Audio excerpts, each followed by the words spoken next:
Welcome to another edition of Dan Frequently Asked Questions. We've got a real treat again for you today.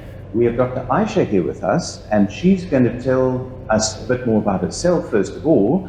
But I can tell you, in the short time we've been together, she has a lot of interesting information. She's a neurosurgeon and an SSI instructor examiner. So she has a wealth of experience from the medical and from the diving side. So Aisha, welcome on the show. And if you would just tell our Dan members a little bit about yourself. So my name is Aisha Aljajjaj. I'm a neurosurgeon. I work in the east of Saudi Arabia. And somehow in 2017, I decided to become an instructor, diving instructor. And it turned out to be a very good decision. So I started training. The first idea was to put more women in the sea, and then I said, okay, everybody deserves to be in the sea. So and now I am an instructor trainer for SSI, and I recently had a big interest in dive medicine, and this is how I came to know you, because I contacted you to know more and more and more. So, wonderful. Yeah. Well, it's so great to have, and Dan is all about divers, helping divers, and the diving doctors helping divers makes such a difference, because then one just has an understanding, and if they talk about this and they talk about that, we share the language, and there's immediate a certain level of confidence, especially if they come to you with a diving problem, that because you're a diver yourself, firstly, you know that they're also passionate about diving, and secondly, you'll know more about the environment. So perhaps, how about just telling us about one of your biggest concerns, if I could start with that, from a diving safety point of view, just some thoughts about that. Yeah. So, I mean, obviously, when you become a diver professional, you become, and maybe because of my background as a doctor, so safety is always the priority. You want everybody to have a good time, but you want them to go back home happy and with good memories. You don't want anybody to go back even with a scratch, because they will only remember the scratch. So safety became a priority, and often our divers will come back to me, especially I am a doctor as well, and they'll say, I had this, I had that. And this is where we started having safety concerns, and I've been looking for ways to educate them more and more and more about safety.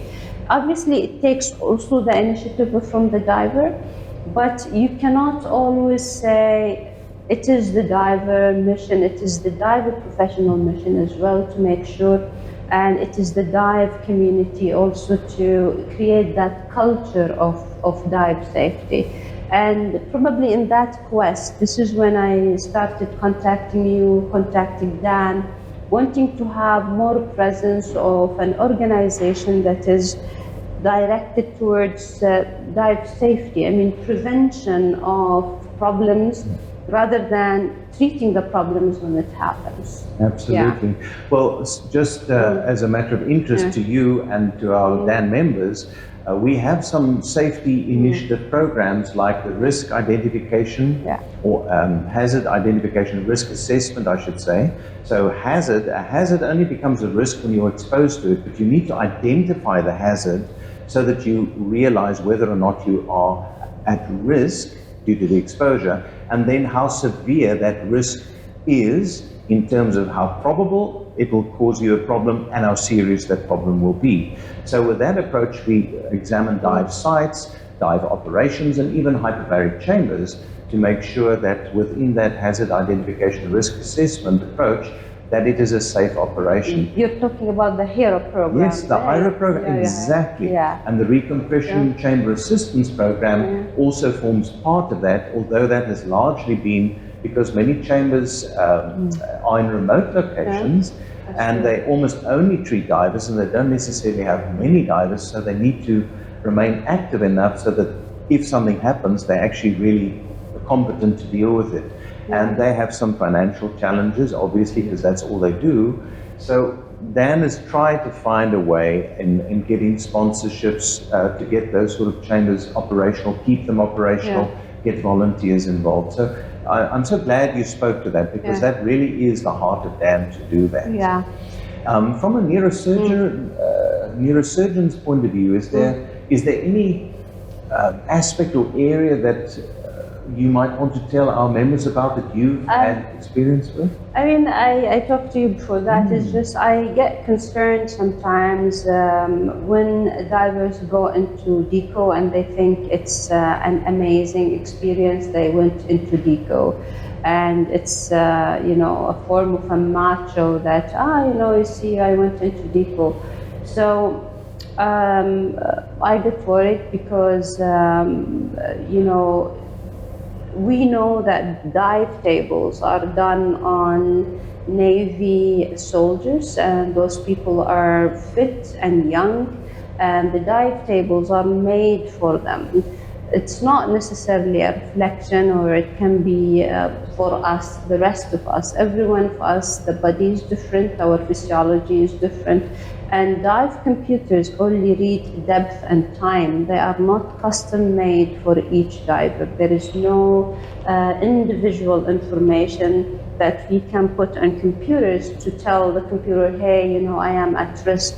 So I get worried a lot when divers do push the limits of you know, the non-decompression limits, and even in decompression, when they do decompression diving, there is a lot we don't understand, especially on the effect on the nervous system. And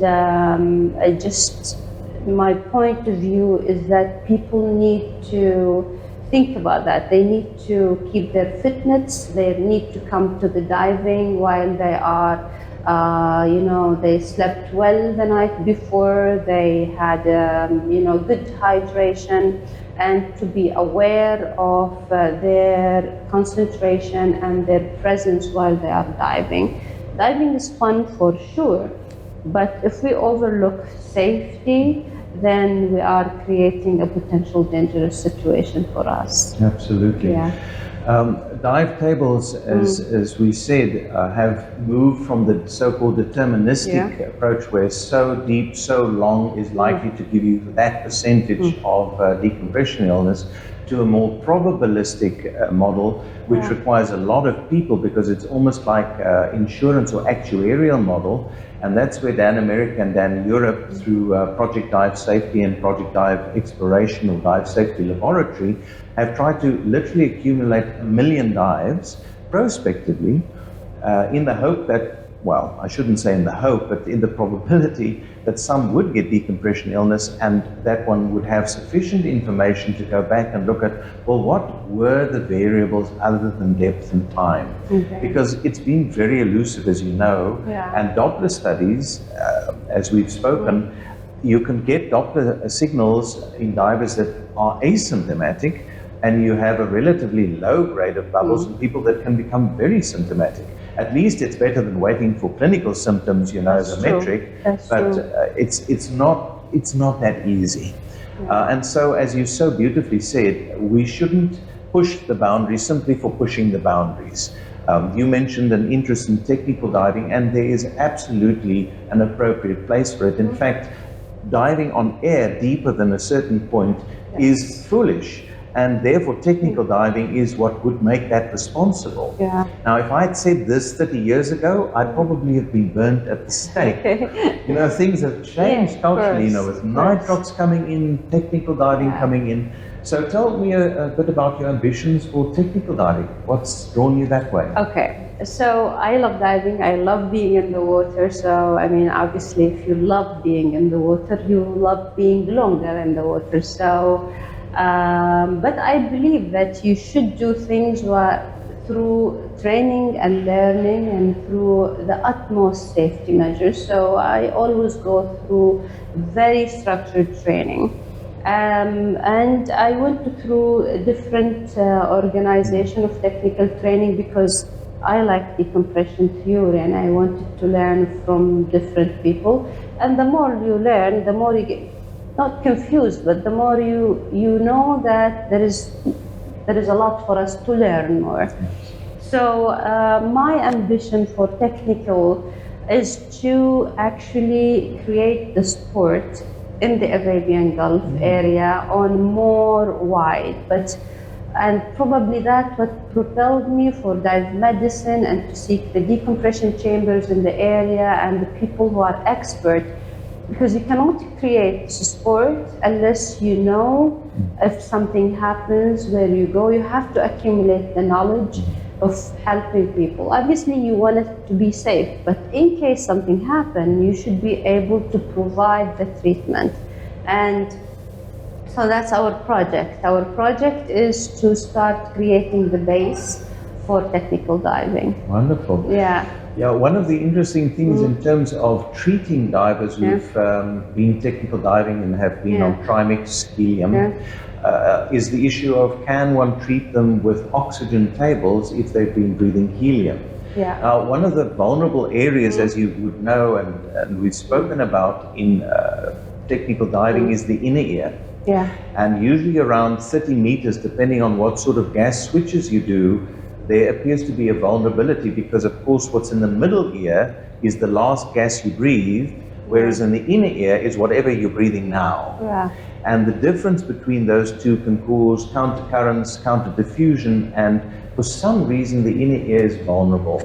And in and around 30 meters, people like Richard Van, who's since passed, but has done a lot of research in that area, has made me aware of it, and then people like Simon Mitchell, David Dulett, and others have really tried to address that. And I would say with inner ear decompression illness, especially if it is diagnosed soon after the event, and you can provide a Comix 30 or a helium table, that's fine and that's good. But in practice, it often takes such a long time before divers actually get to the chamber that by that time, the gas that they've been breathing is not that critical anymore. And so even the monoplace oxygen-filled chambers actually give more oxygen than giving mixed gas treatments at greater depths.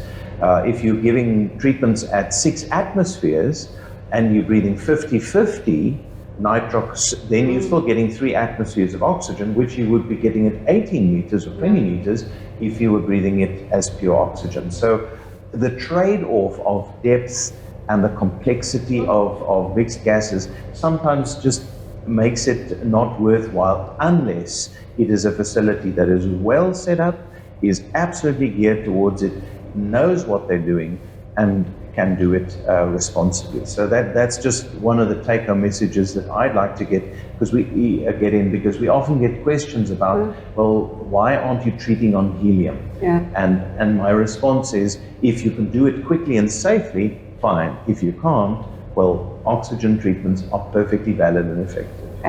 I wanted to ask you this. Obviously, on a dive boat, you cannot do much except giving pure oxygen. Does it make a difference, in your opinion, if someone has, like if you're at least, let's say you're 1 hour from your dive site to the marina, and then have you measured, does it really make a difference? Yes, the data that exists, especially the divers alert data, obviously is limited in a number of ways. There's a certain amount of bias, because you only get the reports of people who are injured, so you don't have the denominator, you can't really determine risk. But what I can tell you, if you look at all divers, in other words, any form of neurological decompression illness, then it's a little bit muddy as opposed to what benefit you get with good oxygen pre-breathing. And they used a metric of 100% for at least half an hour. Okay. What they did find is that people that have spinal decompression illness, if they received 100% oxygen pre-breathing as a first aid measure, they had better outcomes. Okay. So I would argue that if it is inner ear and is spinal, then first aid oxygen, 100% oxygen, non-rebreather mask or demand valve is absolutely worthwhile. Absolutely worthwhile. Okay, it's good to know. Well, that's all we have time for today. Aisha, thank you very much for joining us, and it's been a delight to have you on the show. And we hope we can do this more in the future, and all the best with your plans for technical diving. Thank you. Until next time, safe diving.